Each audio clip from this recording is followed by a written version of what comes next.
fois, on a les Italiennes d'Italie et de Tunisie. Alors, on a Riccarda Montenegro. Ciao Riccarda. Ciao. Avvicinatevi dal Oui, micro. ok. Malheureusement, on n'a pas beaucoup de micros. Alors, on parlera un petit peu en italien, un petit peu en français. Hein. Oui, On peut parler dans les deux langues. Si tu préfères en italien, il n'y a pas de problème, on traduira. Et puis, on a Faye Geraba. Oui, bonjour. Faye, alors là aussi, toi, tu veux parler en italien ou en français parce que Les deux langues, oui, même si je mélange de temps en temps, mais les deux langues. Tu es Je suis d'origine bilingue. tunisienne, mais tu vis en Italie. Hein. Je vis en Italie, mais je viens très souvent en France pour motif de travail. Et puis la famille est toute, entièrement en France. Oui, depuis toujours. Et alors, pourquoi l'Italie? Ben, ça a été un amour. Hein. C'est l'amour. C'est l'amour, ouais, de l'art. L'Italie, c'est toujours l'amour. C'est l'amour, oui. Et donc, vous présentez une exposition qui est Liberté.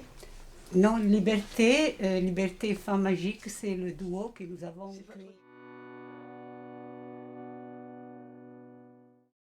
Donc on a formé ce duo et on travaille principalement contre la violence sur les femmes. On est deux artistes, on utilise tout, sculpture, photographie, installation. Et c'est une proposition de Riccarda que j'ai acceptée de tout cœur, et parce que c'est un peu une petite magie. En effet, le titre du duo, c'est vraiment Liberté, Femme Magique. Donc aujourd'hui, quand vous faites une exposition dont la thématique est la violence faite aux femmes, donc après on va parler un petit peu plus en détail, est-ce que... Alors malheureusement, je dirais, parce qu'évidemment c'est un thème universel et qui existe dans tous les pays du monde et dans tous les milieux sociaux, mais est-ce qu'il y a une spécificité méditerranéenne? Est-ce que c'est lié à ces cultures extrêmement machistes dans lesquelles les femmes ont des rôles à la fois des cultures très matriarcales où elles ont beaucoup de pouvoir et en même temps une violence banalisée dans une culture? Mais je pense que la violence, elle est universelle, malheureusement. Mais c'est vrai que dans les pays peut-être, je dis entre virgules, les pays d'origine méditerranéenne, latine, etc., il y a plus de violence, mais elle est beaucoup plus cachée. Bon, je ne dis pas que dans les pays du Nord, les violences ne viennent pas faites, au contraire. Mais je pense qu'il y a énormément de... Maintenant, le mot en français m'échappe. Ouais, et molto maschiliste. Hein. Molto maschiliste, ouais. Puis maintenant, moi, particulièrement de mon expérience que j'ai subie, malheureusement, je parle il y a 35 ans environ, donc les mentalités, vraiment, elles étaient très différentes. Mes parents étaient immigrés de la Tunisie, la femme c'était un sujet tabou, on ne parlait pas, on ne disait rien, c'était assez difficile d'être femme, d'être une jeune fille émigrée avec des parents qui avaient surtout la culture tunisienne. Et puis après on a grandi, on a vécu en France, pour moi ça a été très difficile. Ça a été vraiment très difficile. Et la violence, elle existait déjà, seulement on n'en parlait pas, c'était tabou. Et puis ce sens de culpabilité, parce qu'on grandit avec un corps qui est un péché. Donc oui, donc ça a été vraiment très très particulier. Oui. Et puis après, quand on vit dans la société française, on a une autre réalité de liberté, etc. Donc il y a ce conflit, j'ai grandi avec ce conflit depuis petite. Et ça m'a suivi pendant très longtemps. Donc, dans un lieu qui est Mémoire de l'avenir, Art et Society, 45-47 rue Rampeneau, dans le 20e. C'est ça, oui. Alors, c'est quoi ce lieu, Mémoire de l'avenir? C'est une galerie? C'est une galerie, et pas seulement une galerie, parce que c'est un lieu très intéressant pour le travail qu'on fait. Lo dico in italiano. Sì, è una galleria molto, molto interessante perché lavorano molto sul sociale e affrontano le diverse tematiche che in pratica ci attraversano tutti, no? Donc c'est un lieu très intéressant parce qu'il travaille sur les questions sociali e le questions de société qu'abordent les artistes. Sì. E anche per quanto riguarda l'idea di arte che loro hanno, no? Che non è elitaria e quindi rispetto alle altre gallerie che di solito un artista fa fatica, no? A contattare, ad entrare eccetera, se non altro ad essere considerati, no? Così come artisti, e la possibilità di curiosare un po' quello che fanno. E invece Mémoire de l'avenir consente questo a chiunque, no? Abbia un progetto da presentare, loro poi comunque valutano la validità del progetto. Comunque è un lavoro molto interessante perché è un gruppo di 4-5 persone che lavorano continuamente con molto interesse, molta grande professionalità et molto aperti à qualsiasi forma di espressione artistica. Alors pour ceux qui ne comprennent pas l'italien, je vais vous expliquer que c'est un lieu qui n'est pas du tout élitiste et qui permet l'accès à beaucoup d'artistes, qui est très accessible aux artistes. Donc c'est un collectif de 5 personnes et qui travaille toute l'année. Donc bon, évidemment, on va venir voir cette exposition, donc ça permettra de découvrir le lieu et son ambiance. Cette exposition de violences faites aux femmes, il y a une partie photo, une partie peinture. E foto. Oui, il y a delle fotografie, delle foto che io elaboro, no? Ho elaborato e quindi sono in questa esposizione collocate alla parete, invece le opere del duo Faè saranno sul suolo e comunque hanno un'importanza notevole, nasce da un'esperienza questo progetto, no? Da un'esperienza di aggressione, di stupro, questo si può dire perché ormai l'abbiamo anche scritto dappertutto, subita da Faè.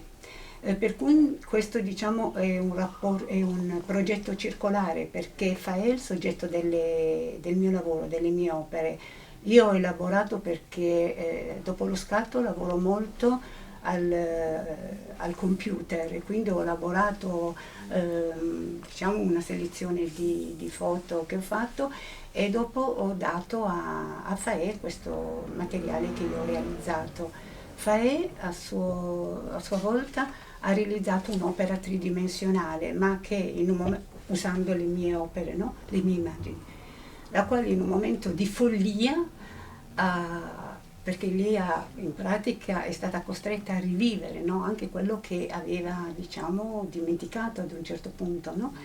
E quindi in un momento di follia ha dato fuoco a questa opera tridimensionale, no? Fatta di quel tessuto che ha indossato, no? Durante la séance e quindi ha bruciato tutto. Ho detto beh, va bene, però hai fotografato? Dice sì, ho fotografato.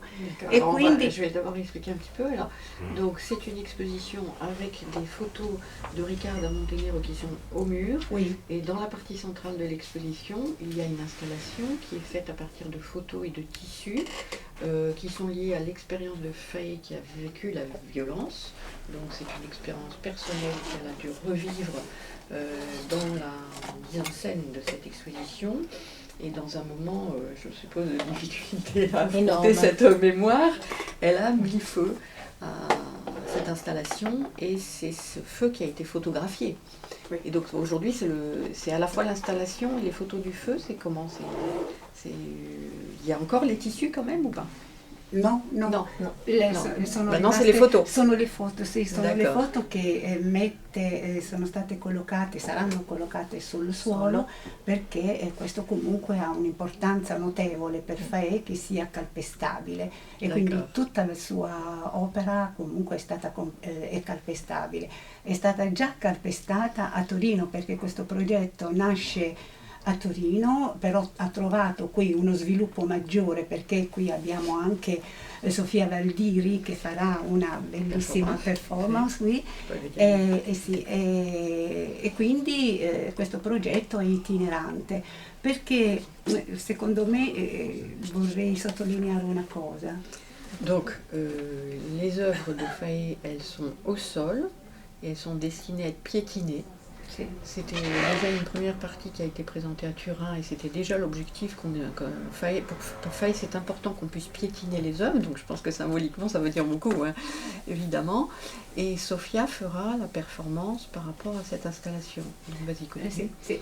Però volevo sottolineare una cosa, che non si parla semplicemente della violenza subita da Faè, quindi è un progetto che non rimane circoscritto ad un'esperienza diciamo così personale, ma allarga un po' il discorso, come diceva Faè, alle donne in generale, perché dappertutto in tutto il mondo comunque la donna sia in famiglia che fuori subisce violenza e non soltanto violenza fisica, ma voglio dire la violenza in famiglia con gli amici, il datore di lavoro, comunque una violenza più sottile, però comunque sempre violenza perché non viene considerata la donna comunque sullo stesso piano dell'uomo e quindi già solo quello è una forma di violenza, di aggressività. Sì. Donc on parle de la violence de façon plus universelle en dehors de la propre expérience de Faye, parce que c'est pas seulement la violence physique qui existe et malheureusement que heureusement on dénonce de plus en plus, hein, parce que le fait de l'avoir énormément médiatisé, on peut quand même espérer que ça fera évoluer un petit peu les situations, mais on parle d'une violence plus subtile qui est aussi la violence de comportement, qui sont les comportements dans les familles, dans le travail. Et c'est tout simplement cette violence que la femme et l'homme ne sont pas traités à égalité. Donc déjà, c'est une première violence. Sì. Voilà. E quindi ci teniamo molto a portare in giro in pratica questo progetto perché parla di una violenza più in generale. Oui, donc c'est une violence plus... Donc c'est un projet qui a été présenté à Turin, qui est maintenant présenté à Paris. Vous avez d'autres projets, vous allez l'emmener ailleurs? Peut-être Siracusa et peut-être encore Savona.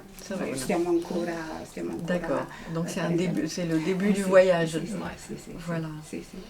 Alors je rappelle que l'exposition elle est présentée dans un lieu qui s'appelle Mémoire de l'avenir, qui est au 45-47 rue Rampeneau dans le 20e. Elle commencera, alors vous avez dit, le 28 février, du mardi au samedi, de 11h à 19h. Et c'est jusqu'à quand Ça dure un mois. Un mois. Un mois. D'accord.